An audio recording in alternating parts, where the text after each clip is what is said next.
और भाई आप ही बताओ कि लास्ट बार हमने ऐसा कब देखा था कि सामने राहुल और विराट जैसे बैट्समैन बैटिंग कर रहे हो, फिर भी लास्ट बाउंड्री 11 ओवर्स पहले आई थी। एक्स क्रिकेटर मोहम्मद कैफ ने ये खुद एक्सेप्ट किया है कि ये हमारी स्ट्रैटेजी थी ऑस्ट्रेलिया वालों को स्लो पिच देकर हराने का, लेकिन हम अपने ही खोदे हुए गड्ढे में गिर गए और हमारी ये कमजोरी जिसपे पूरी टूर्नामेंट किसी की नजर नहीं गई थी, वो फाइनल्स में ही एक्सपोज हो गई।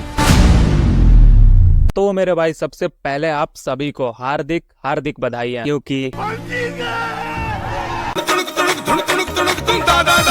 And salute to every player of the team, चाहे वह शिवम दुबे हो या फिर रविंद्र जडेजा। वैसे यार फाइनल में शिवम भाई ने बहुत ही अच्छा परफॉर्मेंस दिया है और सर जडेजा ने भी T20 से अपनी रिटायरमेंट अनाउंस कर दी। भाई ये सारे प्लेयर्स ऐसे एक एक करके हमारा हार्ट ब्रेक क्यों कर रहे हैं यार।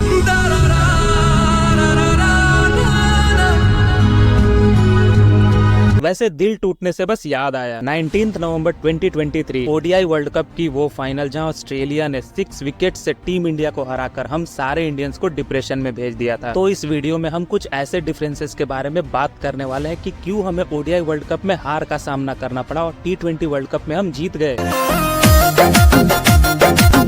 अभी देखो यार, डे एंड नाइट वाले मैचेस में पिच टाइम टू टाइम अपना रंग बदलते रहती है, बिल्कुल तुम्हारी एक्स की तरह। तो ऐसे में टॉस जीतना एक बहुत ही इंपॉर्टेंट फैक्टर होती है, क्योंकि जब सनलाइट होती है तो वो एक बॉलिंग फ्रेंडली पिच होती है, बॉल अच्छे से टर्न होती है, स्विंग होती है। और उस दिन जब हमारी टीम बैटिंग कर रही थी तो पिच बहुत ही ड्राई और स्लो था, जिस वजह से ऑस्ट्रेलियन स्पिनर्स को काफी ज्यादा टर्न मिल रही थी। इसलिए इंडियन बैट्समैन को मिडिल ओवर्स में काफी स्ट्रगल करना पड़ा, क्योंकि बॉल ठीक से बैट पे नहीं लग रही थी। एंड इफ यू रिमेम्बर कि जब KL राहुल एंड विराट कोहली जैसे क्लास प्लेयर्स बैटिंग कर रहे थे तो ऑलमोस्ट 11 ओवर्स तक एक भी बाउंड्री नहीं आई थी, क्योंकि कंडीशंस की वजह से वो अपने यूजुअल शॉट्स लाइक कट्स, पुल और ड्राइव खेल ही नहीं पा रहे थे। सिचुएशन और ज्यादा टफ हुआ 35 ओवर्स के बाद जब बॉल रिवर्स स्विंग होने लगी, और ऐसे स्लो पिच बनाने के पीछे हमारा ही हाथ था, क्योंकि एक इंटरव्यू में एक्स क्रिकेटर मोहम्मद कैफ ने ये खुद एक्सेप्ट किया है कि ये हमारी स्ट्रैटेजी थी ऑस्ट्रेलिया वालों को स्लो पिच देकर हराने का, लेकिन हम अपने ही खोदे हुए गड्ढे में गिर गए। क्योंकि सिर्फ स्लो पिच बनाने से ही नहीं होता है, उसके लिए टॉस भी जीतना होता है। कॉपीराइट की वजह से वो इंटरव्यू आपको यहाँ तो नहीं दिखा सकते, इसलिए उस वीडियो का लिंक हम कमेंट बॉक्स में पिन कर देंगे।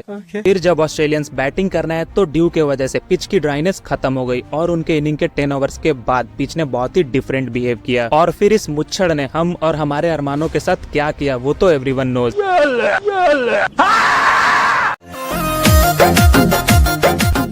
One of the main points which I would like to highlight here is कि हमारे पास बेस्ट 5 बॉलिंग अटैक थी और अपने टॉप 5 के बैट्समैन भी जबरदस्त फॉर्म में थे। Virat Kohli being the leading run scorer, captain Rohit Sharma अपने हिटमैन मोड में थे, KL राहुल को हमने ऑस्ट्रेलिया के ही अगेंस्ट ग्रुप स्टेज में देख लिया था प्रेशर सिचुएशन में बैटिंग करते हुए, श्रेयस अय्यर ने कपल ऑफ सेंचुरीज लगाई थी और शुभमन गिल ने भी अपने टैलेंट से काफी इम्प्रेस किया था। हाँ, वो बात अलग है कि इन दोनों ने फाइनल्स में ही हक दिया।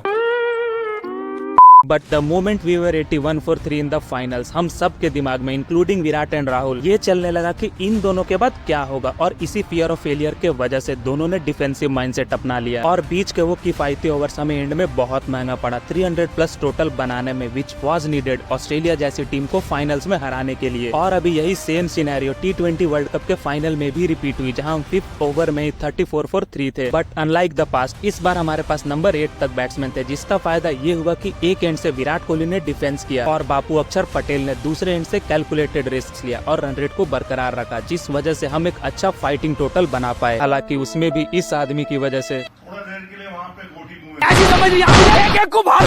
अपनी बाप की औलाद हूं मैं। तो नंबर 3 पे आता है होम ग्राउंड पे खेलने का प्रेशर, जो किसी और ने नहीं बल्कि हमने ही हमारी टीम को दिया था। आई नो काफी लोग इस पॉइंट पे डिसएग्री करेंगे, but yeah it's our mistake and we need to accept it. हमने ये मान लिया था कि हमारी टीम वर्ल्ड कप जीत गई है, वो भी मैच स्टार्ट होने से पहले ही। The music, the crowd, the media, सब ने इंडिया की विक्ट्री पे ऐसे फोकस किया जैसे ओपोजिशन टीम मैटर ही नहीं करती। Even before the match started इन्होंने पूरा एटमोस्फेयर ऐसे डिजाइन किया था जैसे इंडिया जीत गई हो। And these things put a lot of pressure on our players and mark my words, pressure किसी को भी क्रैक कर सकती है, इवन द बेस्ट। भाई हम ऐसे किसी भी टीम को हल्के में नहीं ले सकते अनलेस वो पाकिस्तान हो। भाई believe me or not but the fact is कि इंपॉर्टेंट मैचेस में Aussies are very tough to defeat, क्योंकि एक बार उन्हें मोमेंटम मिल गया तो फिर कोई मिरेकल ही आपको उनसे जिता सकता, और उस दिन तो लक भी उनके ही साथ था। पता नहीं ये मानुस कितने बार आउटसाइड एज लगने से बचा हो। उन्होंने फाइनल्स में अपने स्किल्स दिखाई, स्पेशली फील्डिंग में, जहां उन्होंने कुछ क्रूशियल कैचेस पकड़ करके गेम का मोमेंटम ही चेंज कर दिया, और फिर इंडियन बैट्समैन पे प्रेशर बनाने के लिए एक्सीलेंट फील्ड प्लेसमेंट किया, और यही मिस्टेक हमारे कैप्टन से हो गई। थ्रू आउट द टूर्नामेंट उन्होंने स्लिप में फील्डर लगाया था एक्सेप्ट दैट मैच। लास्टली सिर्फ इतना कि वो दिन हमारा था ही नहीं, बट T20 वर्ल्ड कप में थ्रू आउट द टूर्नामेंट अपनी टीम ने एक्सीलेंट क्रिकेट खेला। Well deserved champion.